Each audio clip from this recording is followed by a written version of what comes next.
Hello there, good day. Mr. Automation is back. Today we will demo on how to deploy a Windows virtual machine with Terraform inside of Azure. And let me first share my screen real quick. Yes, this drawing that we see here on the screen, most of the components we already built. We just need to build the Windows virtual machine, and we still need to build the internet, the VPN gateway, so we can securely connect with.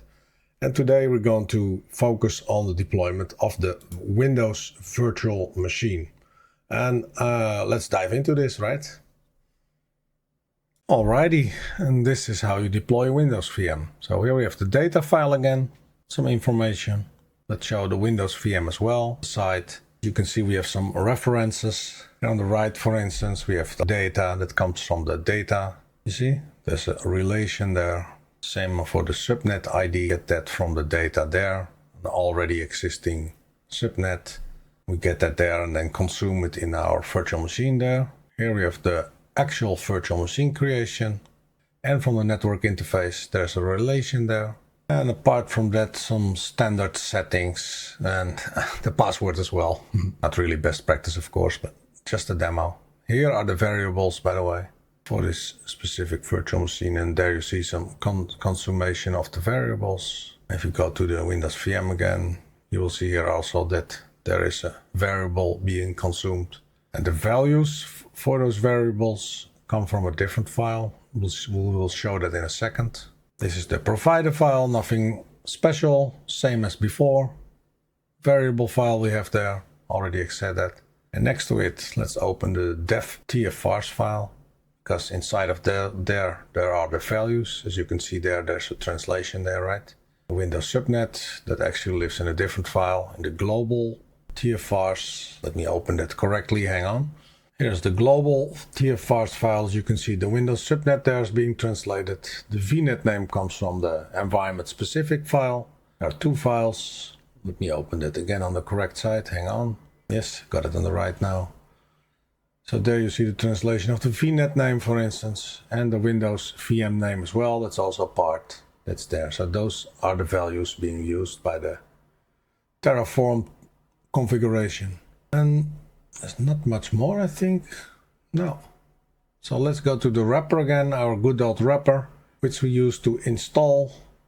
And these are the variable files that get fed to the Terraform apply step. As you can see there, right, that file. And the global file, the dev and the global TFRs file. Those files are being used and those hold all the values needed for the Terraform configuration. And this is the specific step, and those are the variable files. Let's now run it. We will do an apply action. We will also check Azure in a second to show you that's nothing there. Let's refresh that. You can see there's no virtual machine there currently. In this resource group, as you can see on the screen, that resource group name, that also comes from the dev var file, that's that value. You can see that corresponds. Still nothing in Azure. Currently the apply step is running, as you can see, to add. There we have it. Let's check inside of Azure, do a refresh, and we have a virtual machine with a network interface card and a disk. So that all looks fine. So this is a very simple example. Let's enhance it a little bit, not much. Let's do that in a second. So currently we have this Windows virtual machine variable. Let's add the variable for the size of the virtual machine. Yes, this value. Let's take that. There we go. Now there's another step, of course. So inside of the variables, we also need to specify it, the size. We will specify this in a type of string. And we will call it size, I think it was, right? Yeah, size, and then we type of string. See? And then we also go to the file itself, the configuration file, and replace this hard-coded value by a variable. Right? Now we're using a variable instead of hard-coded values.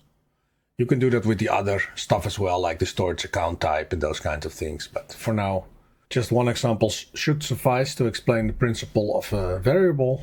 No changes, and that is of course expected because we did not change anything. We just moved the hard-coded value to a variable, to this variable, and then we specify the value there in the var file, TFRs, and then from the wrapper script we run the Terraform apply using those two files with those values. these two files. Now we do a destroy to clean everything up. Still there. Let's wait for the destroy. 2 destroy actions. Destroyed. Let's go to the Azure portal, do a refresh. Still some items there.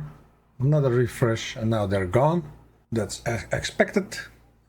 Here we see the Windows virtual machine with the network interface card connected to that specific subnet, as we specified in our configuration. Yes, and that was it for the Windows virtual machine. We deployed that with Terraform and Azure. Thanks for watching, and see you next time.